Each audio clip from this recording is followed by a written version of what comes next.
Ndi nitekana umunezero ndasubiye kugusuhuza nkuhakaze nshuti mukunzi wacu wobandanya kumwe natwe ngaha kuri no mbonesha kure igushikiriza amakuru ibiganiro ndetse n'inkuru bigezweho biriko bivugwa irya nino mu gihugu cacu no hakurya y'imbibe z'igihugu cacu mu makungu ya kure. Ndaguhaye ikaze, ndaguhaye mwiriwe neza cange mwaramutse bivanye naho dukurikira uherereye kuri uwu munsi wa gatandatu igenekerezo rya 27 z'ukwezi kw'indwi 2024. Ico utegerezwa gusa ni ugufyonda sabone cange subscribe nawe utaravyondako hama ukabandanya ushikirwa n'amakuru ibiganiro ndetse n'inkuru tubandanya gushikiriza biba biriko biravugwa irya nino mu gihugu c'u Burundi mu bisata bitandukanye nk'igisata ca politike, igisata c'umutekano, igisata c'agateka kazina muntu, igisata c'ubutunzi, igisata c'amagara y'abantu, igisata c'imigenderanire n'ayandi makungu, igisata c'inkino, igisata c'indero ndetse n'ibindi bisata bitandukanye. Ico utegerezwa gusa ni ugufyonda sabone cange subscribe nawe utaravyondako hama ukabandanya ushikirwa n'amakuru ibiganiro ndetse n'inkuru tubandanya gushikiriza kamwe ku kandi umwanya ku mwanya kandi ku gihe. Imyidogo ijanye n'abazokora rusansuma y'abanyagihugu irabandanya. Ejo twarabahaye inkuru ivuga imyidogo iri henshi mu gihugu ijanye n'ingene abazokora rusansuma bariko baratorwa. Uyu munsi turagaruka ku turorero tubiri gusa kukungene ejo vyari vyifashe ku makomine abiri ariyo komine Gitaramuka yo mu ntara ya Karusi na komine Itaba yo mu ntara ya Gitega. Abanyagihugu baridogera Abasitanteri Pascaline Ndagijimana ndetse na Domitien Nyandwi bagasaba umushikiranganji wa mbere Gervais Ndirakobuca gukurikirana ko amategeko yatanze ariko arubahirizwa. Umunyagihugu wo muri komine Gitaramuka yanditse agira ati: Mahoro, ibintu vyanse mw'ibi bintu vya resansoma kubona basubiriza abantu bahari kandi barepreselectionné na BCR. Ivyo vyabereye muri komine Gitaramuka mu ntara ya Karusi aho ababaye preselectionné basanze babasubirije mu gatondo kandi vyasaba ko basubiriza umuntu adahari canke adakwije dosiye.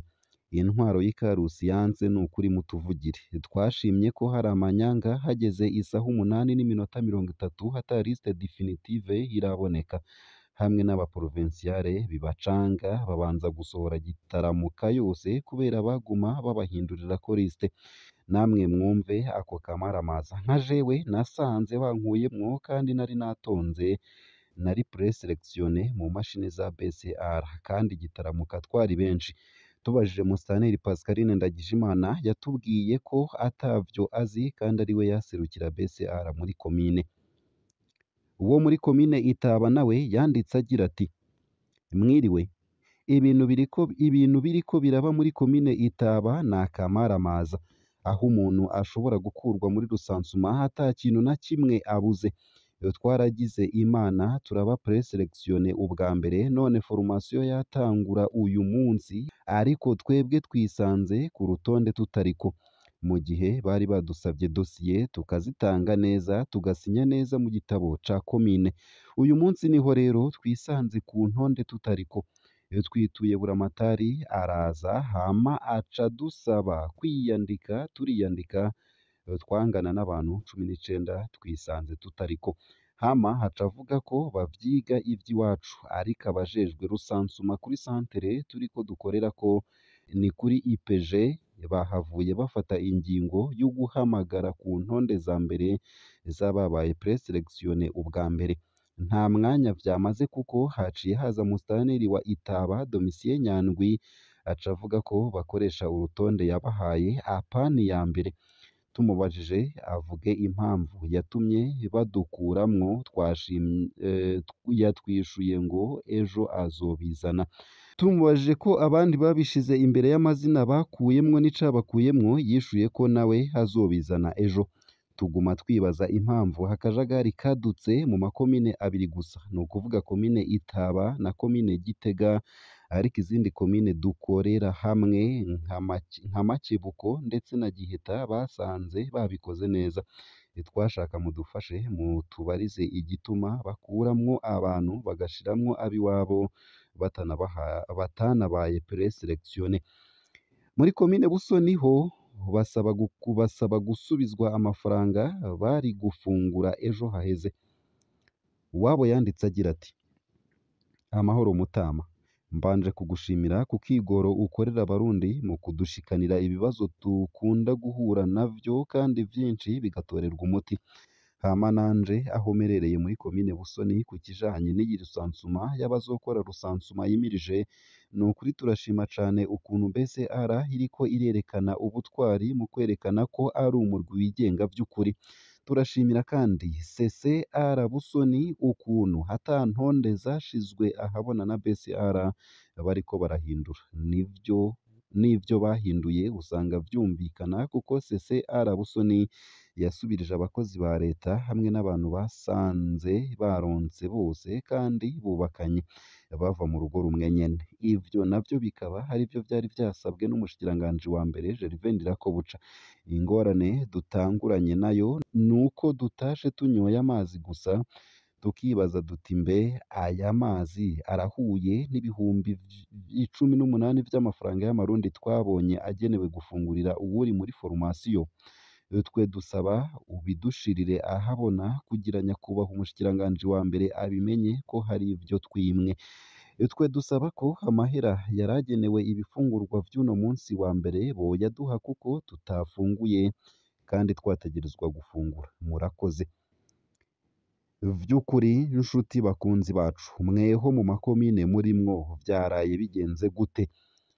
Twahavuye turonka mu nyuma ubutumwa bwo muri komine Ntahangwa mu gisagara ca Bujumbura bugira buti mwiriwe neza banyakubahwa, twashaka mudutererere akamo hejuru kumbure perezida wa BCR amenya amanyanga yaranze formation ya resansuma yatanguye uno munsi kw'igenekerezo rya 25 z'ukwezi kw'indwi 2024. Ndumwe mu bari babaye preselectionné muri komine Ntahangwa y'intara ya Bujumbura, nkaba nari nitabiriye na formation. Bigitangura twabona biza kubamwo umuco dufatiye ku majambo abayobozi batandukanye baciye kuri centre de formation batubwira, aho batwizeza ko umuntu yabaye preselectionné akanadepoza dossier physique yiwe yorema, bakanataramura abantu boba baje bakwepakwepa baciye ku ruhande ko boba baritahira kuko intonde z'abemerewe gukora formation zitari bwasohoke. Ariko ku mugoroba ibintu vyagiye gufata iyindi sura, aho haje liste zitatu: iya preselection yo muri BCR, iya selection yo muri BCR, iyavuye muri komine ari nayo yifashishijwe. Ibi vyaciye bikurikira nuko nka quartier yari yabayemwo nk'abantu 15 babaye preselectionné, wasanga habayemwo umuntu umwe gusa, hama tugaca twibaza nimba uwo muntu azikorana resansuma, ahandi tukibaza abagiye kuja muri ivyo bindi bibanza. Hari amakaritsiye amwe banse kubasomera ababaye retenu, bakavuga ko liste yabo itaraza kandi tugize ku doreye tukabona babifite. Tugasaba ko mwoduterera akamo kure kugira twebwe twari twabaye selectionné tukanatanga amadosiye physique ko BCR yotubwira impamvu twakuwemwo, ikanatubwira abagiye kuja no mw'ivyo bibanza bigaragara, ikanatumenyesha ico bisunze ngo habemwo aba reserviste kandi na formation itaraba ngo hakorwe ikibazo. Murakoze. Ngaha akaba ariho nsoreje ino nkuru yari yanditse neza na neza ku rukuta rwa Pacifique Ninahazwe kuri Facebook. Nayo mu yandi makuru ariko aravugwa hanze y'imbibe z'igihugu c'u Burundi, nonyemerere ngushikirize ino nkuru ivuga ko induta mw'ikambi haye indari impunzi mu gihugu ca Tanzania, impunzi zishika 50 zipfunzwe kubera kutubahiriza amasaha yo gutaha. Bahagaritswe mu bihe bitandukanye, bamwe bagirizwa kurwanya abajejwe umutekano, bakaba bafise ubwoba ko bazohava batahukanwa ku nguvu. Ayo masaha yo gutaha yashizweho mu ntango z'uku kwezi kandi vyariyamirijwe n'ababa mw'ikambi ya Nduta, abategekwa gutaha isaha imwe y'ijoro bagaca baguma mu mazu yabo.